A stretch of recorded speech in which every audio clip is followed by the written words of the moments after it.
Just how does the waveforms when you talk, does it look like it's picking it up and it's not peaking? It's picking it up, it's not peaking, it's a little bit quiet, but I'll just speak up a little bit and we should be okay. Yeah, like see where it is when you talk loudly, because you'll probably end up raising your voice when you get excited. Check. As long as it's not like you get excited about this. I definitely will get excited about this. I think it's fine. Yeah.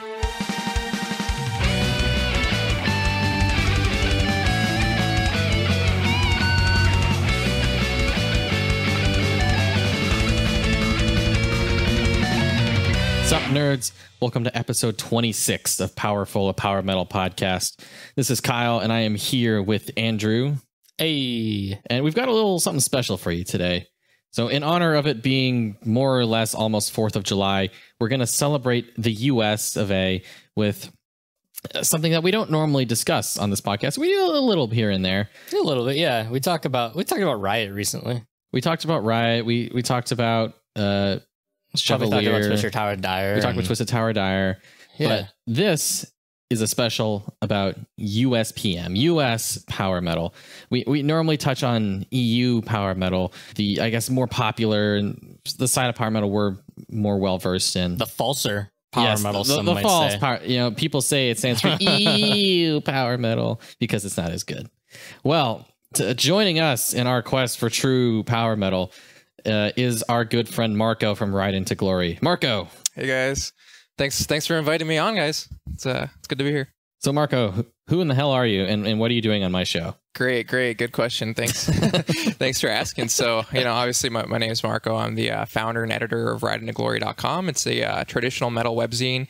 And so we do things like interviews, album reviews, quarterly wrap-ups, and kind of our specialty is doing in-depth genre guides and scene primers, things like that. So, we write about all kinds of traditional metal, including things like doom metal, epic heavy metal, new wave of British heavy metal, and of course, one of my favorite things in the world, US power metal. So, I've written a series on US power metal, so feel free to check that out if you want to learn more than what we're going to discuss here. So, yeah, you've written a huge primer on US power metal. I've only read the first part, to be honest. Yeah, so it's I break it up into 3 parts. I start out with kind of like the intro and big bands, and then the second part is lesser known stuff to kind of help people get oriented around those albums, and then I also have a small segment on my favorite demos from the scene as well. Now, some people might be asking, but US power metal, is that just power metal from the US, like Theocracy, like Judicator? We talk about bands like that all the time.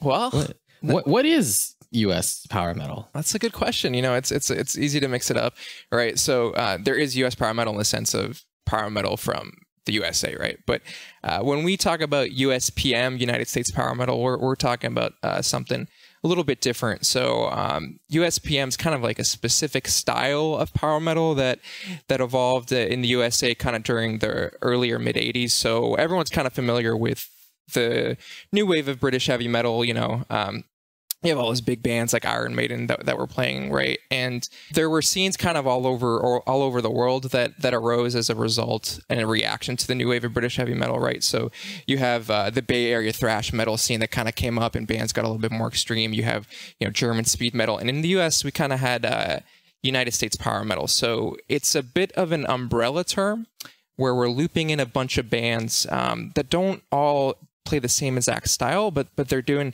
something similar, right? So you take the new wave of British heavy metal and you take out those blues rock, hard rock roots away from it, and you kind of build upon the more aggressive foundation of it, and you add something to it, right? You add power. So some of these bands were taking it in a more progressive direction.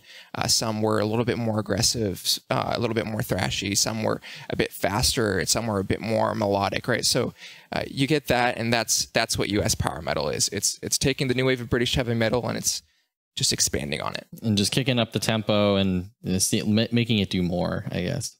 Exactly. That's where the word power comes from. Power. Yes, we like power here. All right. So before we get too in depth after that beautiful explanation of what the hell US power metal is and why it isn't just America, it's a subgenre of a subgenre. Yeah. Isn't metal great? It's like how we like to call the North American bands North American That's why we have bands, to just make the because people distinction. get confused. Yeah, because people just get confused. So we started calling them North American power metal bands when referring to bands like Judicator and Theocracy. A stylistic distinction over a geographical I like that. You know, one. yeah, I hadn't heard that before. And but- I think it really ties together their sound too, because a lot of the bands have, you know, similar sounding sounds, but they're still playing EU style power metal generally. And NAPM looks like the word napalm, which is kind of cool. Boom, like the record label. Unrelated.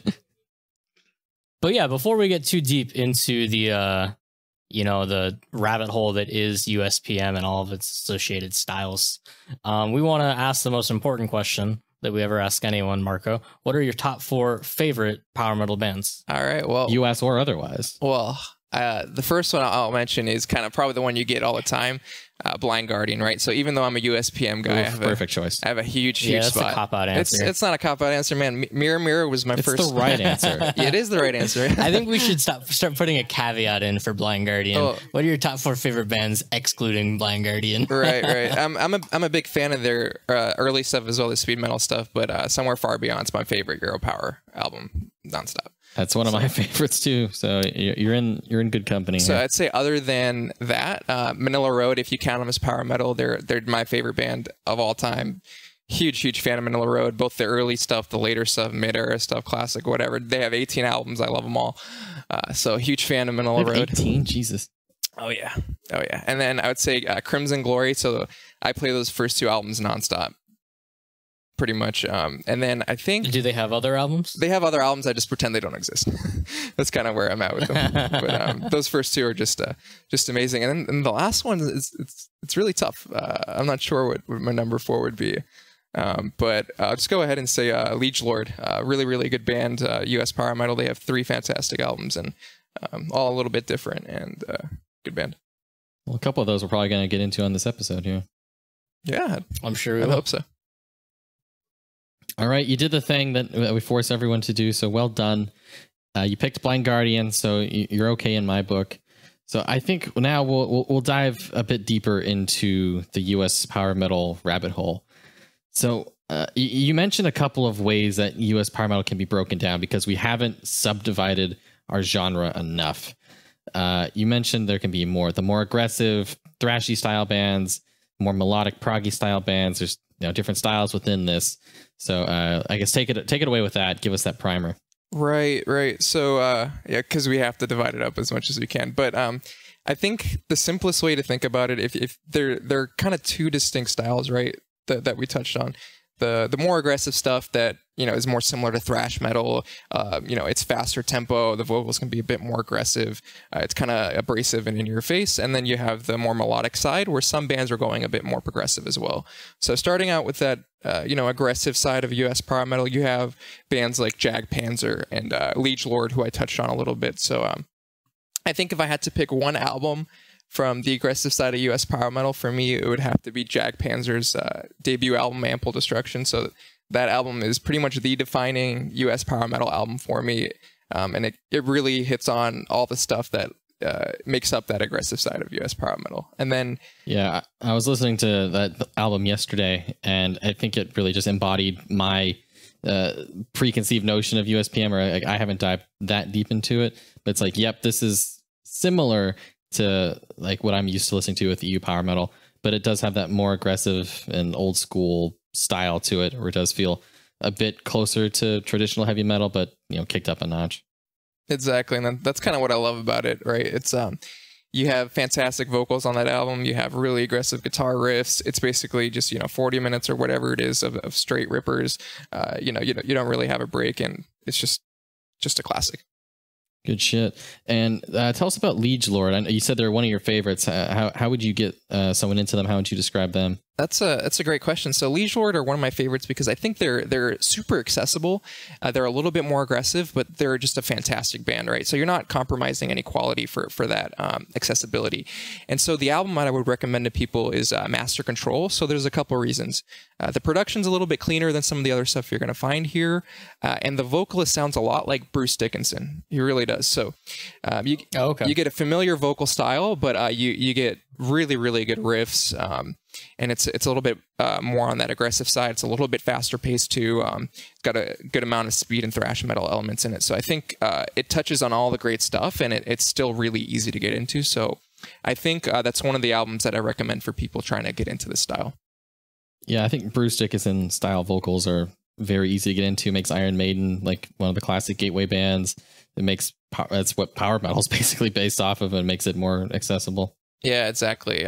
So it's like something viewers can connect with. So it's a great album. Their early stuff's good too. It's a bit more raw. The production's a little bit rougher. It's a little bit more aggressive. So their debut album's fantastic as well, Freedom's Rise, if you're looking for something a bit more in that direction. When did they get started? When were they like active and like at their peak? Good question. I think Master Control's a bit later, 87 or 88. But so it's still like pretty old on the, I guess, power metal scale. Yeah. So Master Control was 88. They debuted in 85. So US power metal kind of got kicked off right when the new wave of British heavy metal died off, right? So new wave of British heavy metal, depending on who you ask, it ended in 83 or 84. And the US power metal picked up in 84 and kind of ran all the way through to the end of the 80s. Like, 88, 89 is kind of where that petered out. That's kind of around the same time, if not a little before the EU power metal scene. I always think of Halloween kicking it off in like mid to late-ish 80s. Yeah, like 80s, 85, 86, 87, somewhere around there. Yeah, so I'd say some of those early EU bands were definitely a bit influenced by by some of the American bands, and I'd definitely love to touch on that a little bit later. But yeah, yeah, for sure. So the EUPM I'd consider starting around 87 with Keys, right? So it's just a little bit later after the peak of USPM. Awesome. Any other good examples of the aggressive side of USPM? Yeah, so I think another album that people would really enjoy is Hellstar's Nosferatu. So Hellstar That's a newer one, right? No. That's a relatively newer band. No, Hellstar's been similar to Bloodbound's Nosferatu. No, Hellstar's been around for a long time. So their debut album was in '84, but they're still active. So they put out They put out a really good album in 2016 called Vampiro. So Vampiro, whatever you want to call it. But Nosferatu came out in '89, and I think it's one of the best US power metal albums. So you might get some people that say, "Oh no, I think Hellstar have a better album," but that's kind of their most popular. So you can guess from the name, it's kind of like a concept album about Dracula and all that fun stuff. But what Hellstar do really well is their riffs are fast, they're aggressive, their production's all right, but they have insane guitar solos. So I know a lot of EUPM fans love those. They have neoclassical guitar solos, which kind of stick out in US power metal, but they do it really, really well, kind of like early Yngwie Malmsteen, something like that. So I think Nosferatu is a great album. I think plenty of people who listen to Europower will also find stuff that they'll enjoy in that one. Kind of have that guitar wankery. That's not something you typically associate with USPM as the super extended solos. That sounds like a really interesting. Yeah, definitely. It's pretty good. It's unique, like I said. It's got a little bit of darker touches, but there's just a lot going on in that album, and I find myself coming back to it all the time. It's just a good listen. And I actually picked up Vampiro on a whim a couple of months ago. Really? Because I recognized the band Hellstar. I'm like, oh, cool, Hellstar. So yeah, what'd you think of Vampiro? I thought it was pretty good, but I haven't listened to it since. So I think you might want to hit that back up. I'm a little on the fence about it. I should pull it back out. Yeah, I should pull it back out this week. So just speaking about that album, that surprised me. Their more recent stuff has been pretty good, but I think Vampiro's almost on par with their very early albums. So Hellstar had a really good run of 4 albums to kick off their career, and it just brings us back and shows, hey, this 30, 40-year-old band is still kicking ass, and hey, they're still writing fresh material that's pretty unique but still great. Is all this stuff vampire themed, or is it just a coincidence that these 2 albums are? No, it's just a coincidence. So they kind of do a bunch of different stuff. So Vampiro's a little bit darker, and it's kind of a bit of a throwback to Nosferatu. So in that sense, you get a little bit of that nostalgia and a little bit of that vampire theme. Very good.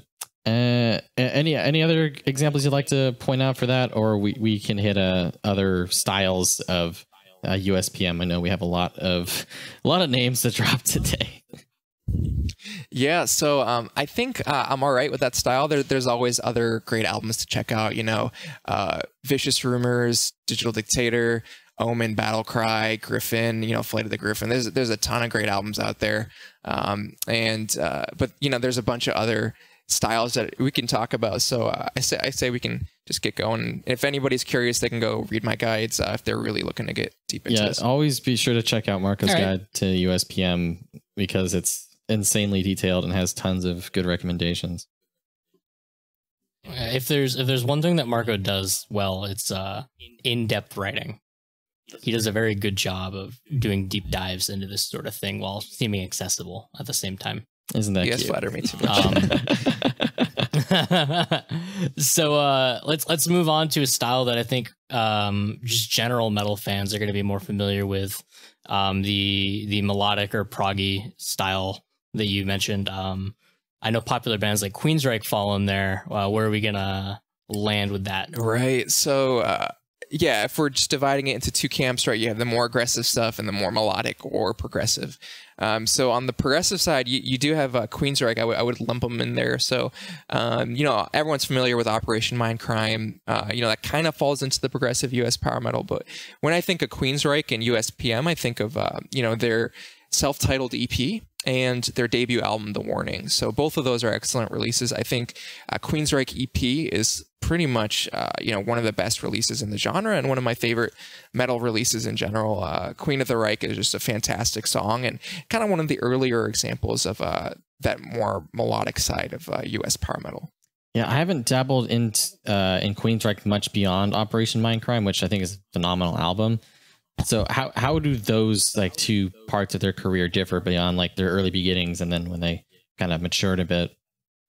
Yeah, so I think those later Fates Warning albums are still pretty good, you know, No Exit, Mindcrime, etc. But they're definitely more focused on the progressive side of things, a little less on the riffs, a little less on the vocals. So I think with the EP and The Warning, what you get is a bit more straightforward song structures, songwriting, but you still get plenty of that, you know, those progressive touches and those, you know, powerful Jeff Tate vocals, stuff like that. So in general, it's a little bit closer to traditional metal, a little bit more straightforward, but still that fantastic Queensryche. Shout out to Jeff Tate. You know, he was good with Avantasia. That's, you know, very recent. I mean, that's very different, very from different ESPN as well. Definitely, but hey, that man has a killer set of pipes. So for sure, and he's old as shit now too. Yeah, you know, still putting on a good show. It's kind of crazy because you know, just like Rob Halford, those guys have been around for a while, touring like crazy, and they hit really high notes. So I don't know how he hasn't blown his voice out. Metal magic, right? Oh, the dude's born in '59. Jesus. Yeah, what the fuck are we doing? Dude, our heroes are getting old.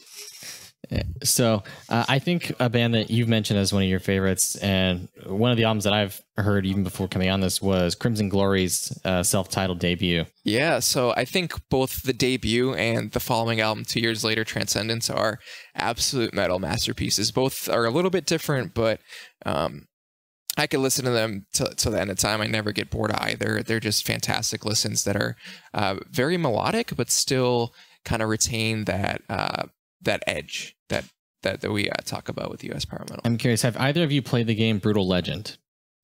I haven't played Brutal Legend, but bits and pieces. But I've heard of it. That game came out in 2009. That's around sort of when I was getting into metal. And it didn't have a lot of EUPM representation. It had a good amount of USPM representation, including Crimson Glory's Queen of the Masquerade. Yeah. Which is a classic song. Like that opening. That was always one of my favorite ones to just have randomly come on in the game when I was driving around. And there's a few other bands I think we're going to talk about later that were also featured on there. So shout outs to Tim Schafer and Jack Black. Oh, yeah. Brutal Legend falls distinctly into that, like, what the fuck is that movie? Is it Heavy Metal? The like animated one? It falls into that. Yeah. Yeah. With the lady riding the pterodactyl.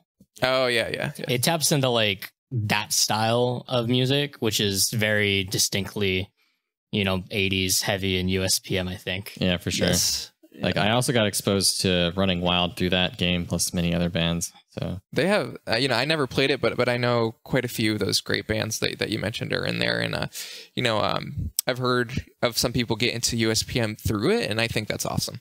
So, good for that.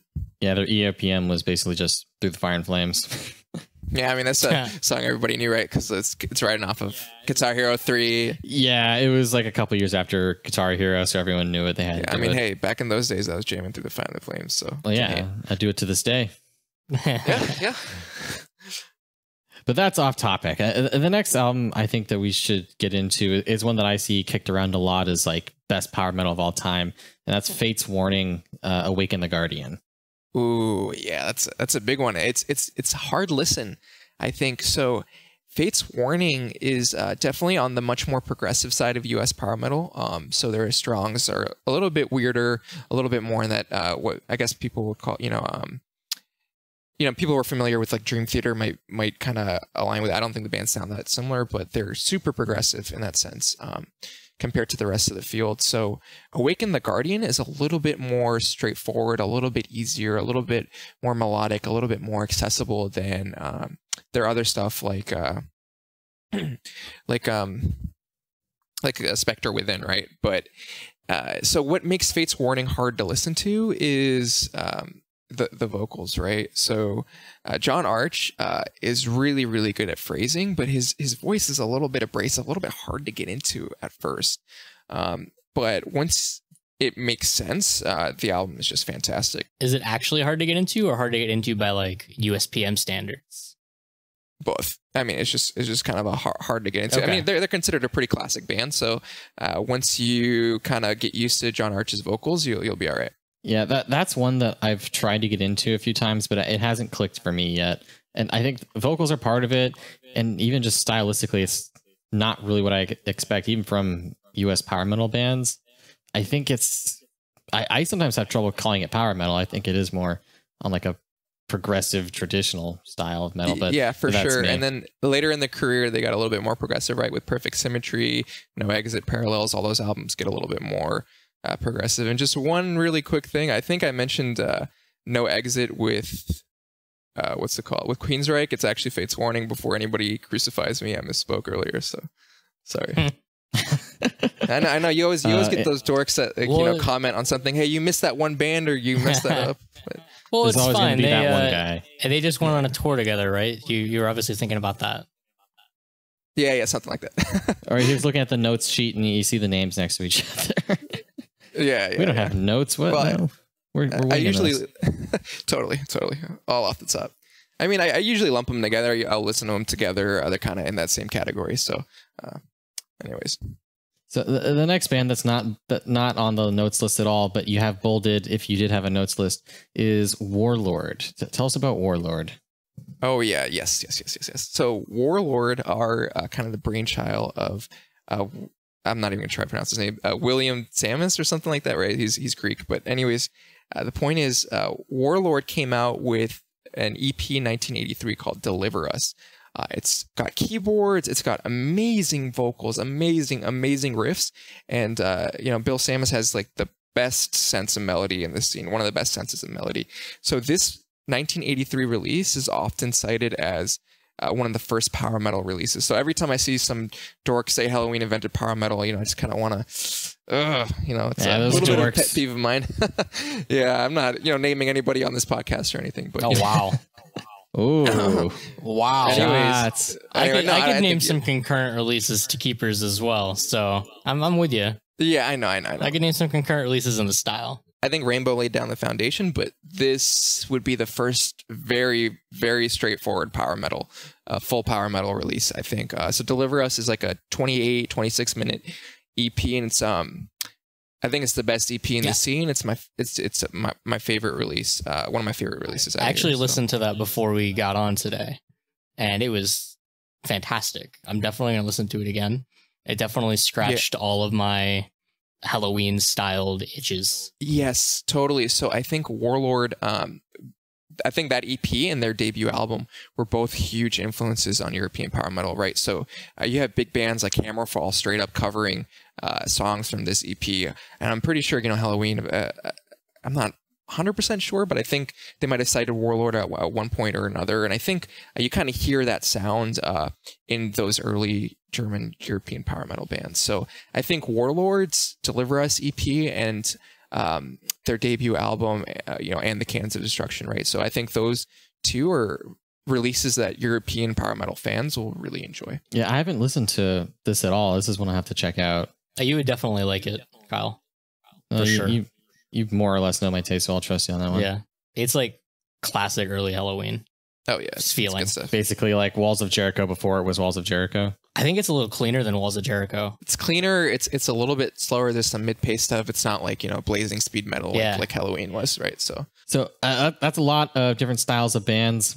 Now, would you say there are some bands that kind of serve as a mixture of both? You know, they have the aggressive, they have the melodic proggy stuff. They can do it all. Yeah, for sure. And I think there's bands that don't fit in any category, that are a mix of everything, right? But I think some bands that really hit on both sides pretty well. They're still aggressive. They have great melodic elements. I think the first one that comes to mind is Riot's Thundersteel album. So it's pretty popular by US power metal standards, and I think it's an album that has general appeal with metal fans, regardless if you're EUPM. Even I know a lot of extreme metal guys still like this one too. So it's got a lot of those speed metal elements. It's got great melody. It's a fantastic album all the way through.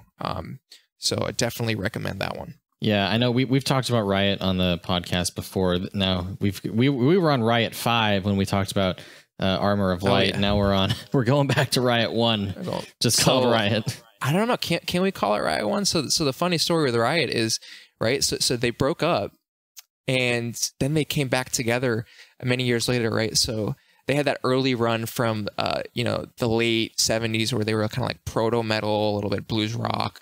They released great albums like Fire Down Under in 81, right? And then they broke up in 83. Mark Reel, you know, rest in peace, the mastermind behind Riot, came back in 87. He was influenced by all the crazy stuff happening in the US, right? All these like US power metal bands, all these thrash metal bands. And then he comes out of nowhere with Thundersteel in 1988. And this thing just, wow, it just blows everything else out of the water. I consider it a perfect album. It's one of my top 5, top 10 albums of all time. And the way I would describe it is, a lot of people have heard Judas Priest's Painkiller. Basically add a little bit of melody to Painkiller and write it a whole lot better and 100% all the way through. Then you get Thundersteel. It's a great album. I can't say enough good things about it. Right. Painkiller would just be better. I like that. Yeah, I mean, I love Painkiller. Don't get me wrong. One of my favorite Priest albums, but Thundersteel is basically what Painkiller is, with, you know, just that little bit of a power metal kick. It even has a silver guy on it. Oh, yeah, exactly. See, you know, they're not, you know, it's basically the same thing, but American, right? And 2 years earlier. I think the title track of Thundersteel, that opening song, is just like a straight classic power metal banger. It's been covered by tons of bands, and just hearing that riff and that Thundersteel is just so classic, even when Absolutely. I butcher it on a podcast. It's an unforgettable song. I was listening to that one today at work, and I think my favorite beyond the title track was Johnny's Back.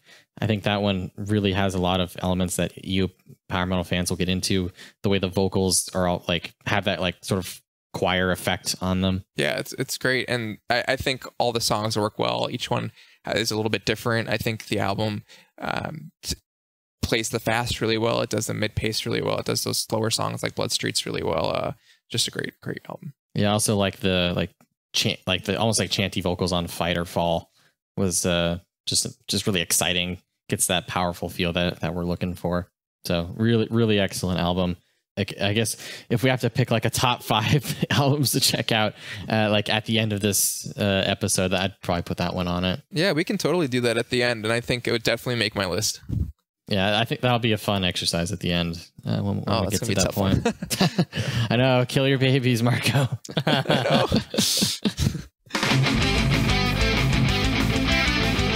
What are some other fun examples that you'd pick that similar to Riot here? I noticed we haven't talked about Savatage yet. What's the deal with that? Oh, yes. Ooh, yes, Let's talk about Savatage. The classic. Yeah, so I think, you know, a lot of people, when they think Savatage, they think of that, you know, Gutter Bullet, that operatic stuff. But, you know, earlier Savatage was a lot more rooted in traditional metal, and it's very much US power metal. So what I'm talking about is their Dungeons Are Calling EP. their debut album Sirens, Power for the Night, right? It's not quite as good as the rest of these, but Hall of the Mountain King, one of their most famous albums, very straight US power metal. Of the Mountain King. Exactly. John Oliver, man. Yeah. So I think that album is, it's got plenty of edge on it, but there's great melodies. There's good slower moments. The riffs are great. Vocals are out of this world. I think it's a seminal US power metal album, and I think it's also quite accessible. So if I were to give, people, one of their first US power metal albums, this one would be a great choice. I think John Oliver might be one of the best singers in power metal in general. Yeah, that guy's a unit, but man, he's a good vocalist. He's amazing. Definitely one of my favorites, up there with Kiski. Yeah, Savatage isn't just ballads about drug overdoses and in operas and whatnot. They do have some banging USPM that they kind of started out with. Yeah, it's a great album. 100% recommend that one. Now, I see you also have Chastain on this list. Tell us about Chastain. They're an interesting one. Chastain are very, very interesting. So, as you can guess, this band is David T. Chastain's child. So he is a guitar virtuoso. There's a lot of shred guitar in these songs. So in that sense, it's a little bit similar to that Nosferatu album from Hellstar that we talked about. These solos are super, super fast, very virtuosic, very, there's a bit of that neoclassical edge like Malmsteen. But the riffs can be pretty hard, pretty aggressive power metal. But there are still some great melodic moments, some slower parts. And what really rounds out Chastain is Leather Leone. So she is an absolute banshee in the best way possible. One of my favorite vocalists nonstop, and she has so much power. It's just a great combo. So Leather's kick-ass vocals with David's amazing riffs and stellar solos. It's a great combo. I think they touch on all the little aspects of US power metal that are great. So their first run of 5 albums are all pretty good. My personal favorite is Ruler of the Wasteland. When I picked up Vampiro, I actually also picked up Ruler of the Wasteland and Transcendence. So I did a little USPM haul a bit ago. I mean, that's a great haul. That's a great haul right there. Yeah, Mystery of Illusion is a fantastic album. I did not know that the singer was a woman, though. Yeah. For the longest time. Yes. She mixes in with all of the USPM dudes doing their shrieky wails. Yeah, so that's well. We should have talked about that a bit earlier. That's another key defining moment of key defining factor for USPM. Yeah, the guys love their higher vocals, love their falsettos, but she's got plenty of edge, and I guess it can be a bit hard to tell with Chastain didn't have the best production back in those days, but she is great. Yeah, I know when we were talking about Chevalier or however it's supposed to be pronounced recently, I think Chastain was one that came up in the conversation as being like a similar style of influence to him. Yeah, so they have some pretty direct influences. I think we can talk about them a bit later too. Perfect. Yeah, like I just turned on Ruler of the Wasteland in the background, and I could not tell that this is a woman singing. No, she sounds just like every other USPM singer of the time. I think that not really in a high mean way, like not shrieking in a mean way, but yeah, and like she's a better than them kind of way though. She's great. Awesome. Well, I think we can move on a bit out of these, maybe these early days into some of the more epic metal bands or just tangentially related side of USPM, because it kind of expands out from here as time goes on. Yeah, it does a bit. So some of these, there was a subset of bands that I would lump in with USPM, but weren't quite there. So they kind of shared some similar qualities, but they added their own stuff. So the first one that comes to mind is Manila Road, right? So they definitely have some of those US power metal elements, but their song structures are a bit looser. Their lyrics are much, they're even epic by US power metal standards, right? All these mythologies and mythos that they help build up. So again, I talked about them early on. They're they're my favorite band of all time, right? So I would consider them tangentially related to US power metal, these bands, what I call epic heavy metal. So I won't get into it now. That's like getting into sub-genres, right? But I will say, if you're looking to get into Manila Road, their most popular and accessible album is Crystal Logic. I think fans will enjoy that one, and they have plenty of great stuff. So definitely check that band out. That Necropolis too. Even it's not terribly difficult to get into, I don't think. And I think a lot of people put it up there with Crystal Logic. Yeah. That's a track. I'm an idiot. Is their most popular track on Crystal Logic? Yeah. That's I'm dumb. Right. I thought they had different art. I think of art when I think of shit. Yeah, so Crystal Logic's their biggest one, but my personal favorites are The Deluge and Mystification. So those albums came a bit later after Crystal Logic. Manila Road kind of worked on their epic sound. They refined it. They have Randy Fox on those albums. So he's a drummer. He has a very unique drumming style, very aggressive, lots of fills, kind of does his own thing, but in a great way. So those albums are really, really great. And so my favorite thing about Manila Road is they always kind of incorporated new influences and changed their sound. So each album is a little bit different than the next. Well, they've got how many albums? They gotta keep it fresh. They had 18, and then Mark Shelton had a couple side projects. So this guy averaged like an album every other year before he passed away last year. For like 30 rest years. In peace, Mark. Jesus. 40 even, yeah. Rest in peace. That's a crazy career. And then he went out at the top, honestly. He like played a show the day before, right? Like no, headlined at festival. So from what I understand of the circumstances of his death, so they were one of the top bands playing. God, I can't remember the name right now. Like some Headbangers Open Air, something like that. Yeah. And it's a pretty hot day, and he just succumbed to heat exhaustion. So it's tough. Make sure you guys are staying cool and drinking plenty of water. But rest in peace, Mark. Great legacy. Definitely, I recommend checking out Manila Road. All right. Some other fun bands that I think fall into like epic fantasy metal style of things. I know that's what Brutal Legend called them. Would be Broke His Helm. These guys are really cool. Yeah, they're insane. So Broke His Helm, they kind of have a little bit of that crazy production style. It's tough to pin down. I know they're a huge influence on Chevalier and bands like Slot Feg as well. So they kind of have a storytelling approach to lyrics. There's a lot of character in their vocals. Their riffs are crazy. They're super fast. It's kind of like US power metal, but very drunk. That's kind of how I would describe Broke His Helm. Yeah, like they're so kind of wacky, but yes, you don't really notice it maybe at first. So they have like Crazy Cry of the Banshee, which is like my favorite song by them, with all the crazy bass shit they do on there. I love the title track of Defender of the Crown, where it's like, hand me a sword and I'll go insane. Aha. Yes. It's so much fun to listen to. I love that. So that Defender of the Crown album is their most popular because it's on Brutal Legend. It's very good. My favorite from them is Black Death. It's very short. It's like 30 minutes or so, and every song is a banger. And let me just put it this way: Broke His Helm are a band that had a chorus of Ring Around the Rosy, Pocket Full of Posies, and they made it sound badass. So that's how cool and crazy this band is. I don't think I've heard that one by them. Fuck. Yeah. So check it out. Black Death. Is that the song? Is it like a title track, or is that just somewhere on the album? It should be the title track. I have a tough time with individual tracks usually. I know Ring Around the Rosy is supposed to be like a plague thing. So yeah, I think it's it's Black Death. It's the it should be the chorus of Black Death. Sick. Let's see. They also, like, I know one of the lyrics that always stands out to me about Broke His Helm. They have the song. I think it's on Helm's Deep. It's either Helm's Deep or Time of the Dark, where the lyric is like, "Their assholes filled with razor blades," and I don't know why that's a thing. They have some very questionable lyrics. They have a song called Drink and Drive, which you shouldn't do, and they have a song called Skullfucker. So it's Skullfucker. Yeah. It's right before Drink and Drive.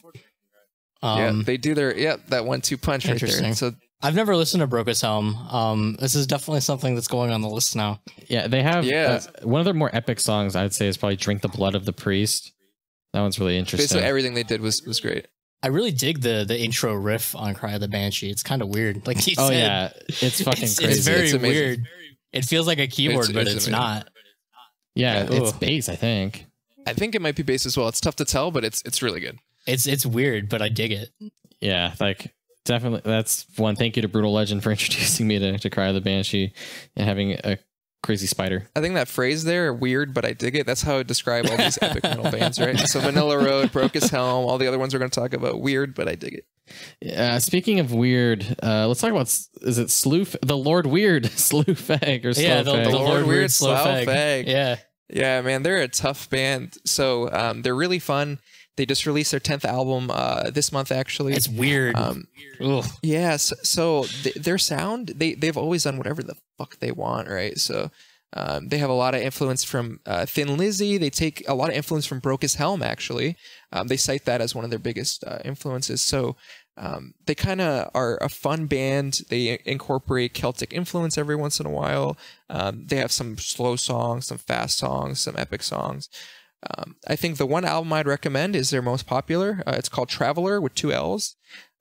It's their most power metal album. It's kind of like a more modern-ish take on US power metal. But it's very, very melodic, very good riffs, very catchy. It's one of my favorite albums of all time. I can just put it on whenever. And okay. It's yeah. I also recommend Down Among the Dead Men. Yep, that's another one. That one also had songs on Brutal Legend. Yeah, this is the Brutal Legend Brutal section. Is like your whole experience with like these mid-'80s epic bands via Brutal Legends? Honestly, yeah, like a lot of these like that's fair. Mid-'80s like American power metal bands, there was a lot of them on Brutal Legend, and that's how I got introduced to most of them. That's the aesthetic. I think that's great, and I think, you know, if we can get more people into this, it's awesome. That's what it's all about. These are great bands. Yeah, get off of that Psychonauts 2 and make Brutal Legend 2, man. Oh God, it's been 10 fucking years. I'd be totally down. God, I would love it. You're gonna be waiting for a decade for that, dude. Spread these bands. I got another decade. You're gonna get Schaefered again. You know, Jack Black would be down. I was literally watching Jablinski Games like an hour before recording this, and he had his Brutal Legend shirt on. You know, Jack Black is down. Oh man, I listened to New Organon a bit ago when the promos went out, and I'm listening to this, and I'm like, this shit is fucking weird. It's like it's like 70s like doomy. Yeah, so I think that's 70s. It reminded me a lot of Sabbath. Yeah, so Sabbath and Thin Lizzy. Like in feel, yeah. For sure. If you want like a really weird song by Slewfake, I recommend Traders and Gunboats. It has this like spoken portion in the middle where it like tells a story about like trading empires. It's so strange, but it's so cool at the same time. Yeah, they're good with that storytelling. For sure. They definitely fit that weird but cool and epic style. So their name, with that I don't understand, somehow makes sense.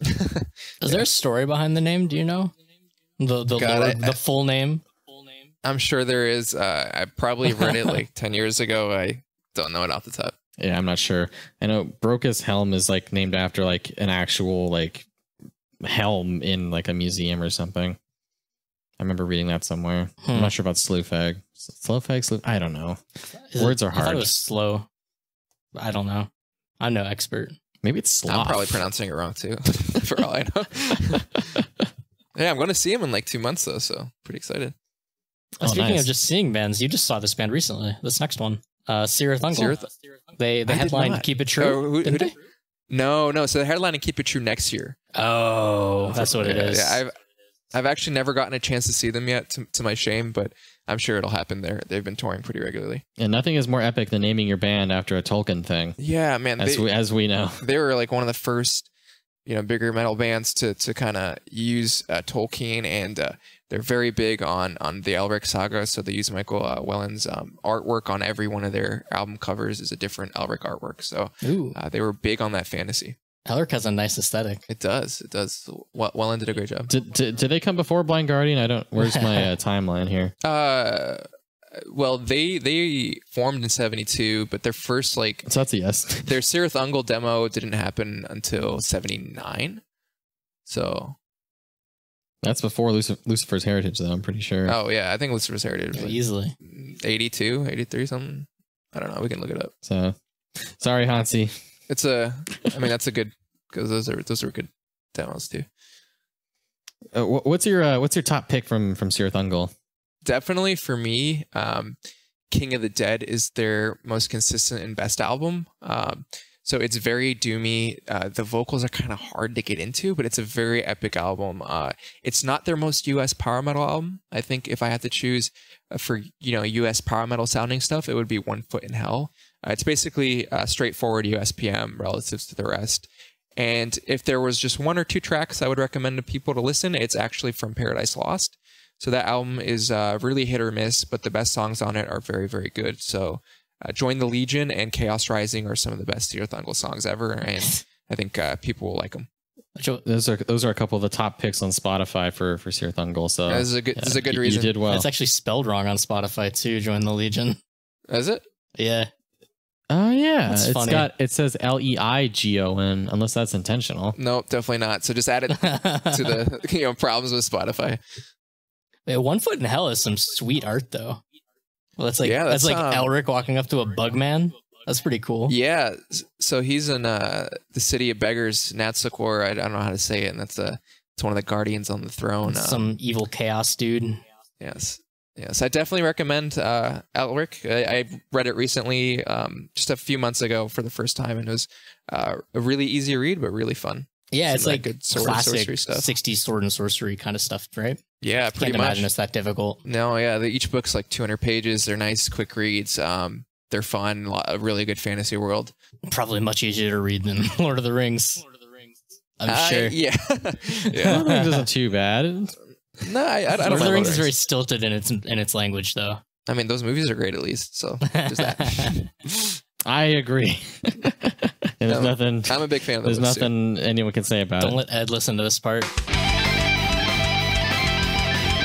All right, so we've hit a lot of really great bands.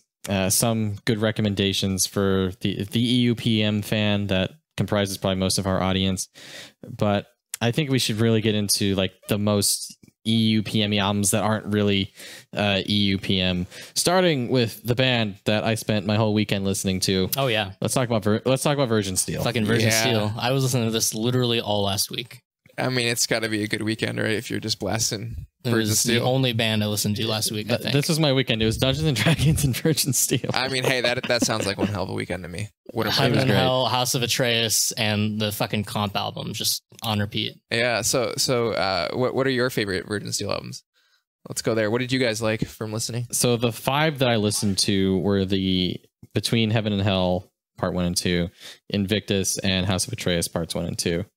I just kind of binged all of those together because I heard that's sort of like the peak of Virgin Steele, thanks to Mad the Mad's guide on our power metal, not related. Yeah. I think my first exposure to Virgin Steele that I can remember was someone just randomly recommending the song Emalaith. Oh, that's a ridiculous song. And I put it on. I'm like, wow, this is fucking amazing. That's a ridiculous song. Yeah, it's epic. It's melodic. It's got crazy riffs, crazy chorus, vocals, like everything is amazing. And I wasn't really expecting as much of the keyboard use in that Virgin Steele have as I do, because I'm like, oh, they're a USPM band, but they still really bring in some of the more like progressive, epic, like almost symphonic type of stuff that I think EUPM fans would just adore. Yeah, so I know Man of War are a really popular band, so they're similar to Man of War in that sense, but with keyboards. They're like Man of War, but good. Yeah, that's what I've been saying. Them. Man of War are good, guys. Man of War, but good. I'm not gonna argue that one here. But Man of War is fine, but this is like if it was like real quote unquote music. I feel like Virgin Steele wouldn't cancel on a festival the day before they're supposed to headline. Yeah, I'm not gonna. That's the kind of vibe I get. Yeah, from and make Sabaton do it 2 days in a row. I'm not gonna get into that. Let's talk about the good. Let's talk about the good. So yeah, Virgin Steele. I also listened to Marriage of Heaven and Hell, Invictus, and the House of Atreus. I think I listened to Visions of Eden as well, and then the Hymns to Victory comp, which is just all of their big bangers.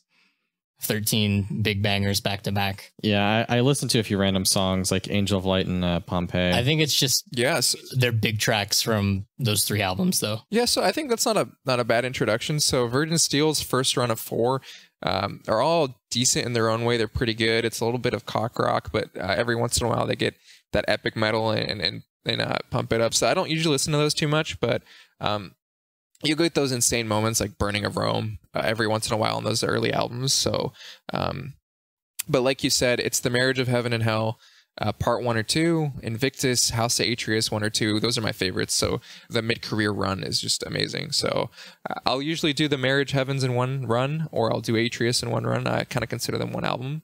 Yeah, I think they definitely should be one album. Spotify has them like all together. So they really just kind of flow together. Yeah, so the length can be long. If I had to recommend just one of those 5, it would be Marriage of Heaven and Hell Part 2. That's what I was going to say too, yeah. It does have Emelaith, but in general, it's a little bit more epic, a little bit more melodic, a little bit more of the keyboard stuff in that Part 2 that I think those EUPM fans will really enjoy. Yeah, and it's like they're a good concept album if you're into that kind of stuff. I think that trilogy of albums with Heaven and Hell and Invictus are like exploring the nature of humanity and divinity and blah blah blah blah blah.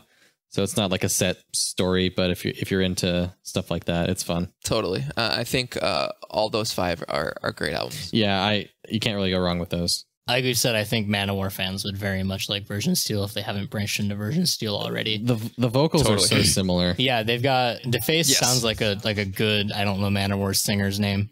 Eric Adams. Eric Adams, I think. Eric Adams. Yeah, he sounds like a better Eric Adams. He's got more to him, I think.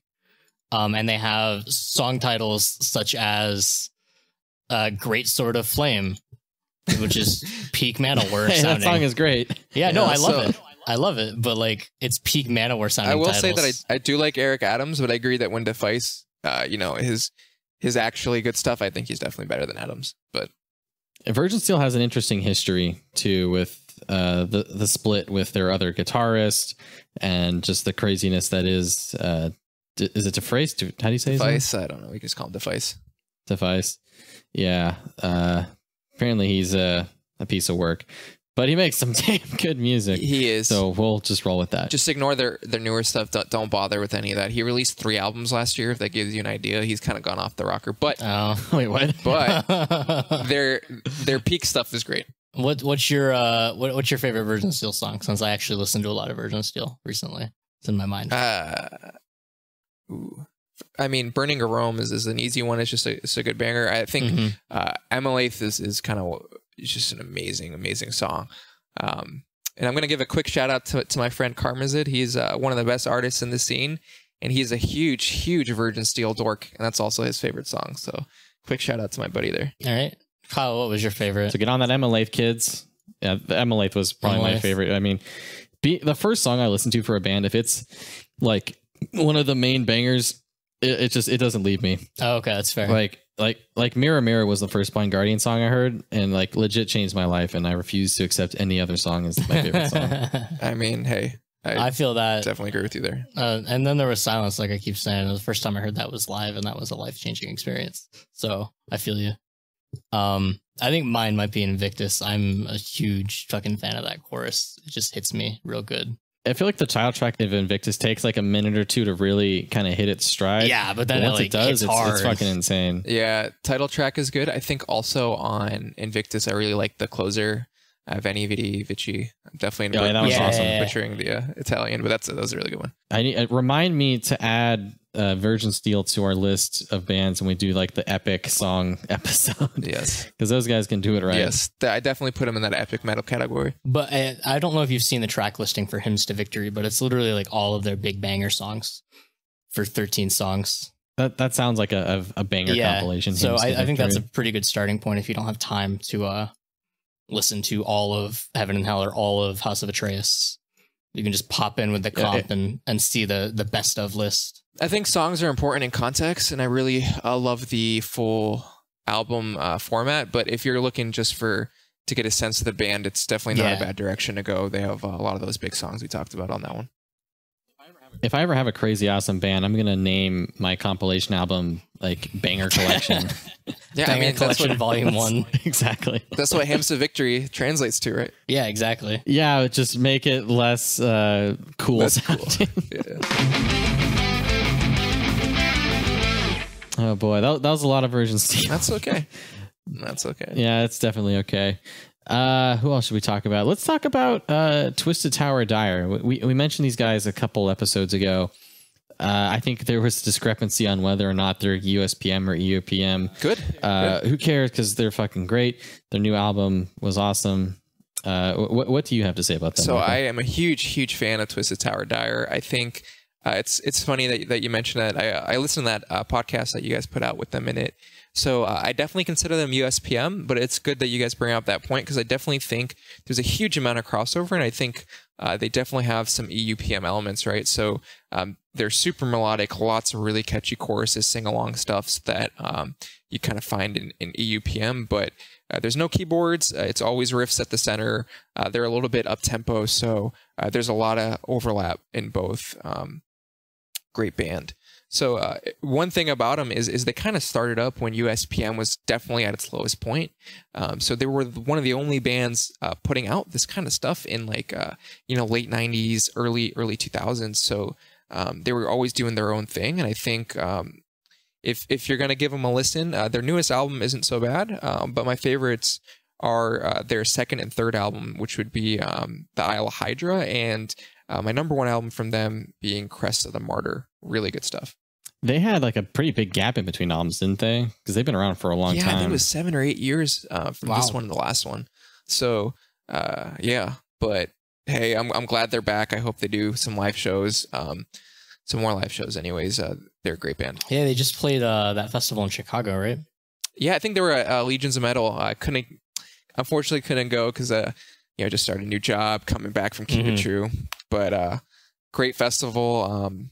They definitely highlight a lot of USPM or USPM influenced bands, and I'm definitely going to that one next year. So keep an eye out for Legions of Metal in Chicago.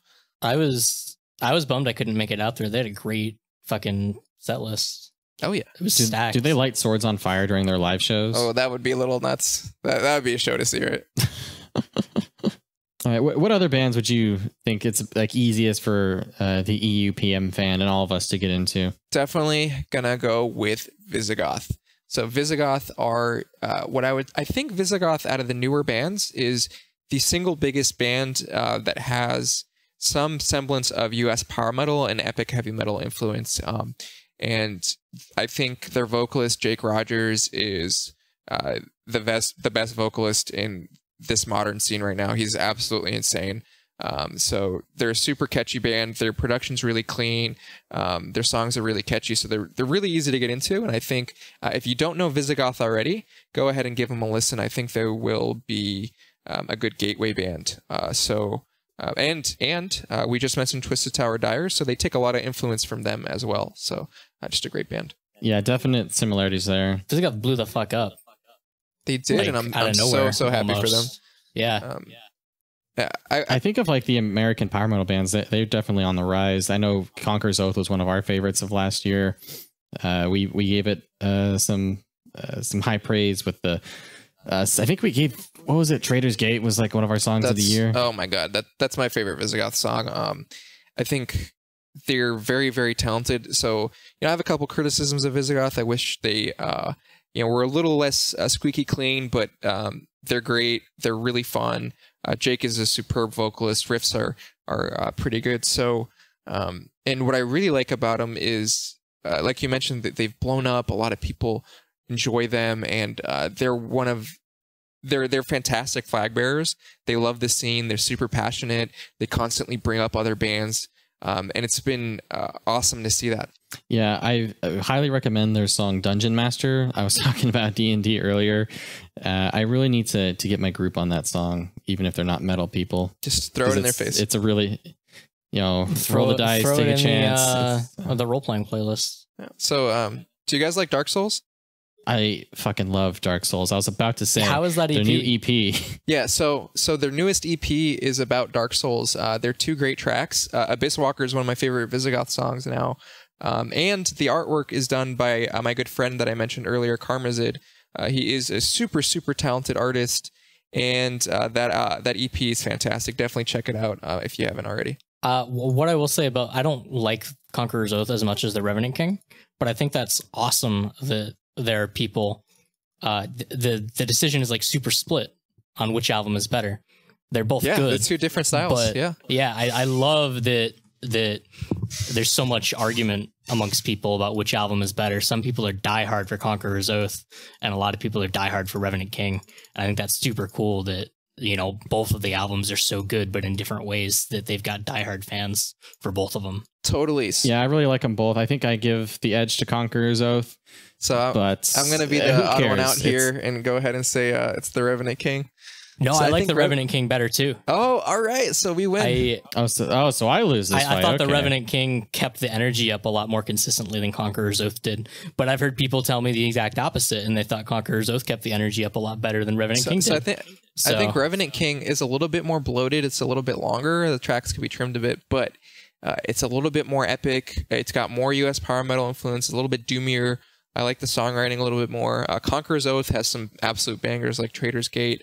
It's a little bit more Euro power influence, like a little bit of that Gravedigger sound comes out there. But I like them both. I think the new EP is a good mix between the two styles. It's only 2 songs, right? But yeah, it's only 2 songs. Great it's like bands. 10 minutes. Yeah, exactly. Yeah, the new EP has amazing artwork. I gotta say, shout out to your dude. I love the Artorias. You got the serpents on there.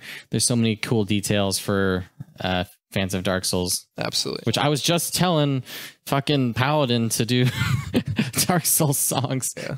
And now here we are. Visigoth coming through. Thank you, Paladin, for humoring me. Yes.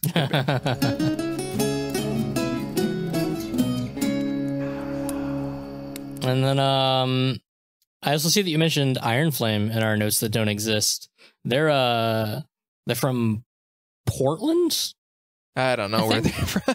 Yeah, they're American. So they have a singular songwriter, Andrew DeCagna. I hope I'm saying that right. He's in a bunch of other projects, but he's been really churning out this Ironflame stuff. Seems like they're on track for an album a year. But so they really are in that Visigoth, Twisted Tower Dire style of sound. Super catchy choruses, sing-along stuff, really melodic, but no keyboards. So it's a little bit on that line between US power metal and European power metal. Wait, is he the only guy in the band? No, so he writes all the songs, but they have other people. So he doesn't do any guitar solos. He writes everything but the guitar solos, I think, and he does the vocals. His credits on their debut album is all instruments, vocals, and lyrics. Yeah, that's quite the credit. And then his credit on the 2018 album is just everything. Whoa, At least on Metal Archives. Everything? This is just what Metal Archives says, so grain of salt, obviously. I think he doesn't do the solos. But it doesn't usually just say everything. I think Dafka. Like, I've got Lightning Strikes the Crown downstairs, but I'd have to check. Damn, I have it in my record collection as well. I could take a look later, but I'm pretty sure Jim Dafka, who is also in a US power metal band called Dafka, named after himself. He does the guitar solos for Ironflame. At least for this last album he did. Ironflame, not to be confused with Iron Fire, the EU power metal band. Yes. Iron Fire had a pretty good album recently. Did they? It wasn't like crazy. I didn't. But it was really consistent. Yeah, their good. newest album was Classic. a comeback, I'd say. Not to talk about that because that's not the topic of the episode. I just always get those two confused. I forget which one's Yeah, which. I can see why. Iron Flame though, Iron Flame is great. I love Iron Flame. It's very much something I have to be in the mood to listen to though. I agree. But what they do is very well done. Or what he does, I guess. It's very well done. Yeah. A band that I confuse with Ironflame for some reason frequently is actually Silver Talon. I don't really know why. They're not really Silver Talon. The name isn't anywhere near the same. They're Portland, aren't they? They're just the traditional. Yeah, Silver Talon's Portland. metal, right? So maybe that's why you thought Ironflame was Portland? I think that might have been it. I confused the bands for some reason. Probably because they came out around the same time, if I had to guess. Ah. I think so. Their last couple of years. 2018, 2017. That kind of thing. Alrighty. Any other like easy EUPM bands or albums or USPM albums that'd be easy for EUPM fans to get into? Yeah, just in case we haven't given enough albums already. No, we haven't. I think Crescent Shield, they're great. So they were also active kind of before the boom of traditional metal that we've seen in the last 5 to 10 years. So they put out 2 albums, 2006 and 2009. Yeah, we have like a new wave of traditional heavy metal, as what I hear people call it. Yep, and there's a very good channel run by my friend Anderson called New Wave of Traditional Heavy Metal Full Albums. How about that? Oh, No Anthem Full Albums guy. So go ahead and check that out on YouTube. I like his channel. I like that. Yeah, guy. he's a really great guy, super passionate. I met him at Keep It True, and he's been a really early supporter of Ride and Glory, and he's just such a wonderful dude. Can't say enough good things about him. Let's keep and it what true. He's doing for the scene. Let's keep it true, like your Mecca. It is the Mecca. And next year I'll be going to the other Mecca. What is it? Up the Hammers in Greece. That's the other big one for this style of music. Nice. Keep it true. That's But great. yeah, so Crescent Shield are a more modern take on US power metal. They kind of predate Visigoth, right? So they're like a little bit of that Visigoth style. They're a little bit faster than Visigoth. They have some more progressive elements, great vocals. Unfortunately, their vocalist passed away, and so the band had to break up. But Michael Grant, fantastic vocal talent. He was also in Onward. If you guys have ever listened to that band, This sounds really familiar. I think someone like recommended Crescent Shield to us on Facebook a while back, was it me? and we kind of put two and two together, but it's the same guy as in Onward. I feel like Stella is going to listen to this and get super pissed at us for not putting all this together. For not remembering. Yeah. Yeah, because this sounds super familiar. Does she like Crescent Shield? I could see Stella liking it. I don't know.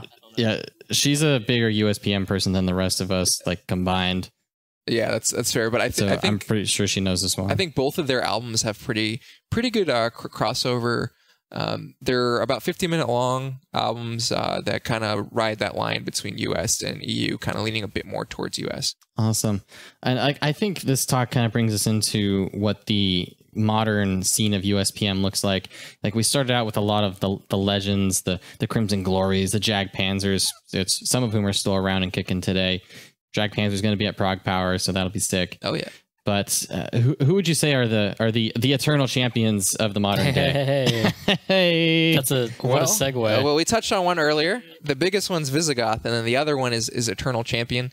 So Eternal Champion are more epic heavy metal in the style Manila Road, but I think it's fair to say that they have a huge amount of influence from US power metal. So Jason Tarpey, their front man, and kind of like a main driving force. He's a huge US power metal fan, great guy.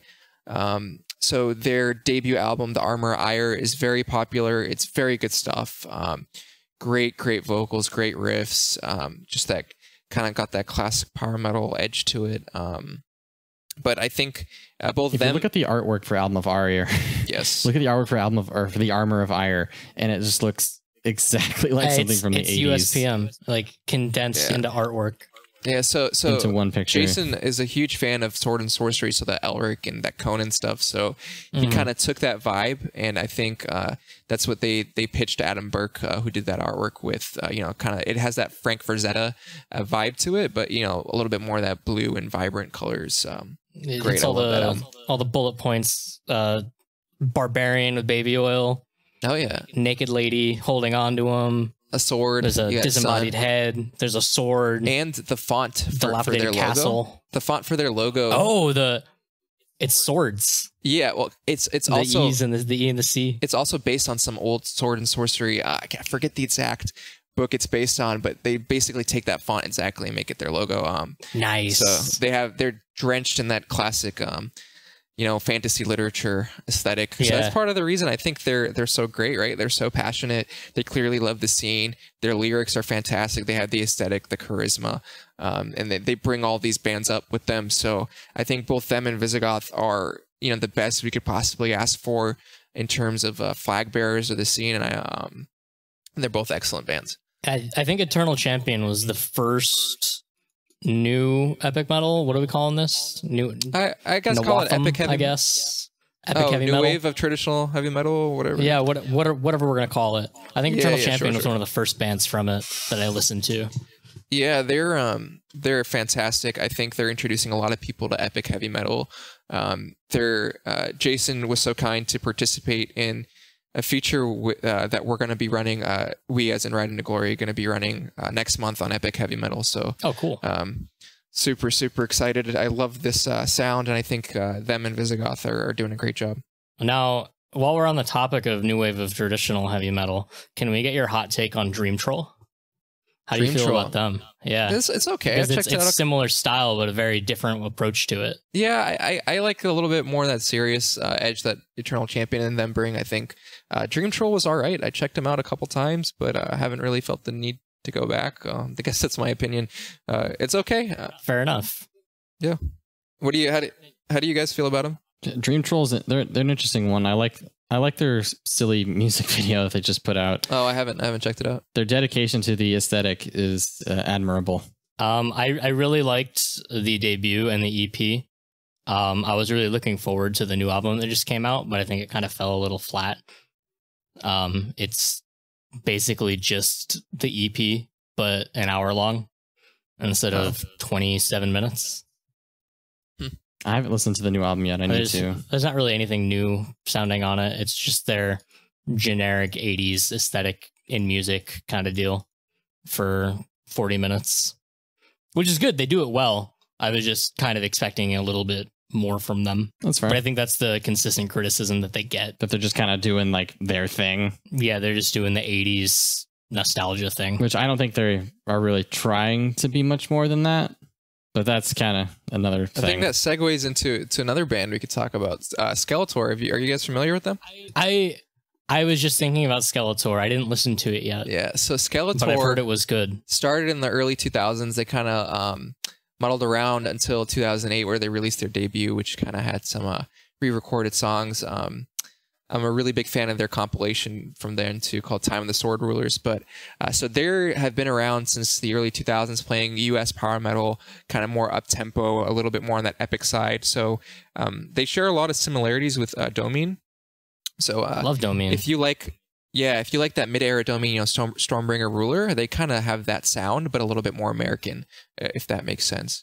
So they're putting out an album this year called Siren Metal. It's one of their better albums, actually. It's very US power metal influenced, but very accessible, and it's pretty good. Got some solid songs on it. Got some really 80s throwback stuff with lyrics about Akira and Fists of the North Star, if you're a big weeb or whatever.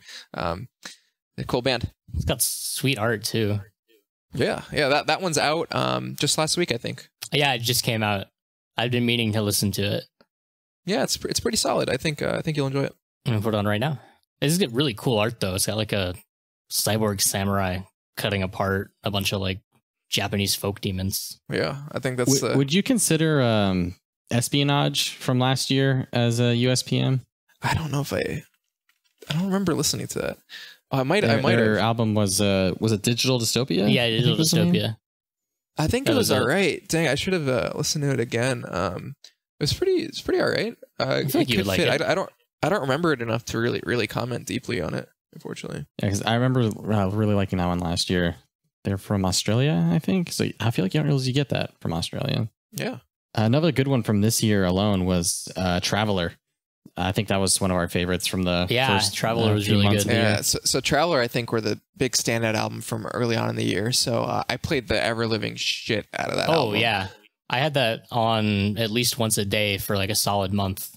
Yeah, I burnt out a little bit on it, but it's still very, very good. And they're a great live band. So they played at Keep It True as well, and they absolutely slayed. Very, very tight performance. They're blowing up too.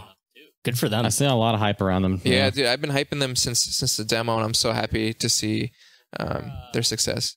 Very well deserved. Good number one on our metals list so far for the year, right? Yeah, I've been lobbying for that one, making super surprising. People go with like the mountains of black metal. Yeah, I'm super and at surprised. the very tippy top is man, like a traditional kind of USPM album. I'm surprised that Idle Hands is up there too. Honestly, I love the Idle Hands album, but I did not expect our metal to put them in top 10. That one's catchy. I think it has a lot of crossover appeal with other people. So the gimmick wore off pretty quickly for me on Idle Hands. But okay. Going back to Traveler, it's a great album. I wouldn't call it strictly US power metal. I think it's more just heavier speed metal. But definitely those guys love their USPM, and I know that for a fact. So I definitely hear a little bit of that USPM influence there. Now we're just grilling you on new albums. Keep going. How about the new Smolder album? Smolder?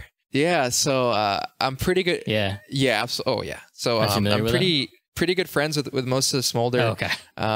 They're all wonderful, wonderful people. I can't say enough good things about them, and I'm so happy to see them also blowing up. So Smolder is kind of epic heavy metal, epic doom metal with a little bit of power metal edge. So those guys love their underground metal scene. They're super passionate about it all. I don't know if I'd really consider it US power metal. I think there's one faster paced song on it that kind of fits the mold. Bastard Steele, the one about Jon Snow. It's a great track. All right, that's a cool song name. I like that. Yeah, but even if you guys aren't typically a fan of that doomier stuff, Smolder are a fantastic band, and they're wonderful people, and they support the scene very well. So I suggest you guys check them out. And their newest album is yet another Eternal Champion album aesthetic. Yeah, it is. It is. So they commissioned the art from Michael Whelan, so they licensed it rather, and it's licensed opening art? track. Yeah, it's licensed, but it's amazing. Huh. Absolutely amazing. Looks great on a record, on a poster. Oh, I'm sure. Yeah. Getting that blown yeah. up, that'd be nice on a wall. Oh yeah, it's great. It's great. They have great lyrics, great production, great aesthetic. Just a fantastic band. I gotta know, what's your take on? Correct my pronunciation on Chevalier. Chevalier. It's the French pronunciation. I told you. Man, we can argue about this one a long time. I know people aren't so hot on it or whatever. So let me explain a little bit of the reasoning and thought behind Chevalier. So I'll start in general or the new album. In general and the new album. So okay, I am a fan of it. It's one of my favorites this year. So kind of what Chevalier is going for is they're huge fans of Brocus Helm. So they're trying to get that magic that you find on Black Death, right? That production, it's pretty hard. So they're also huge fans of Satan's Host. So they are another more obscure US power metal band, but they have a pretty dark and wonky debut album. So those are the two main influences from a production side. And so the way Chevalier record is they record live. They don't do it in a studio. It's in their live playroom. So that's kind of how you get that sound. But I thought the album was a little dense, a little bit bloated. I don't think it needed all those intros, but the songwriting's phenomenal. Road to Light in particular is one of my favorite songs this year. And again, those guys really support the scene. Tommy's a great dude. The songwriter and guitarist he's a great dude. So I can see why people aren't fans of it. And it's definitely not something that a typical Euro Power fan will enjoy, but you give it a shot. It's an either love it or hate it album. Yeah, it's very rough. Like you said, it's very rough, but I think it's very good. I don't know what about it is good. It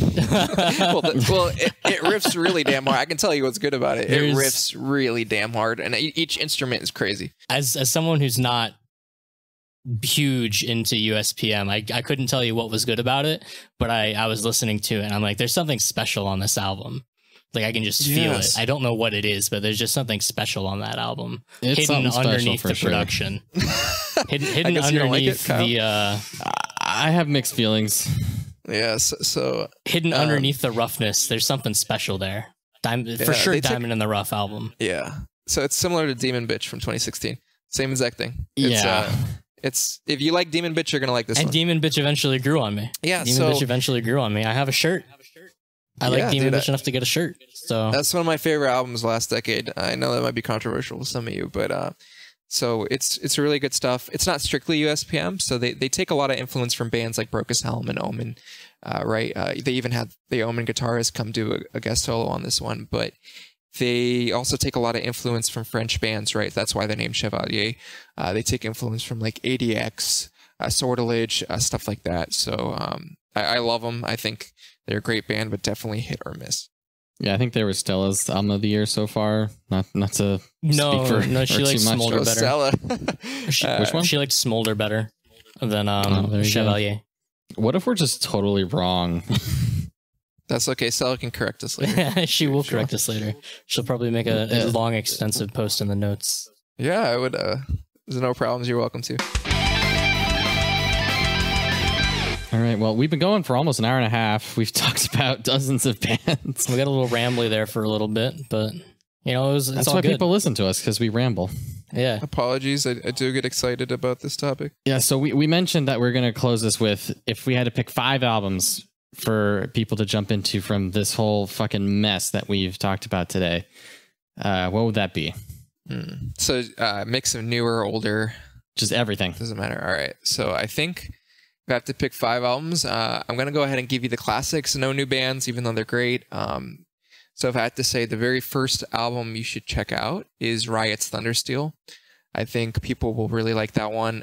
It's a classic. People already enjoy it. for the most part, right? So Riot Thundersteel is my first pick. The second one would be Savatage, Hall of the Mountain King. Again, Savatage also touches on both sides, right? So it's pretty aggressive, but still melodic. A lot of really good riffs, really good vocals. Then I would also recommend Warlord Deliver Us.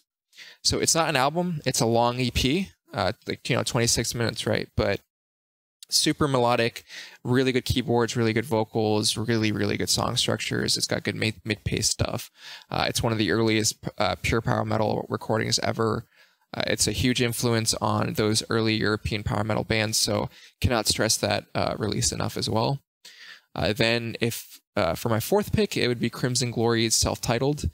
It's some of the best melodic power metal ever. Again, just Midnight, the vocalist, is my favorite metal vocalist, full stop.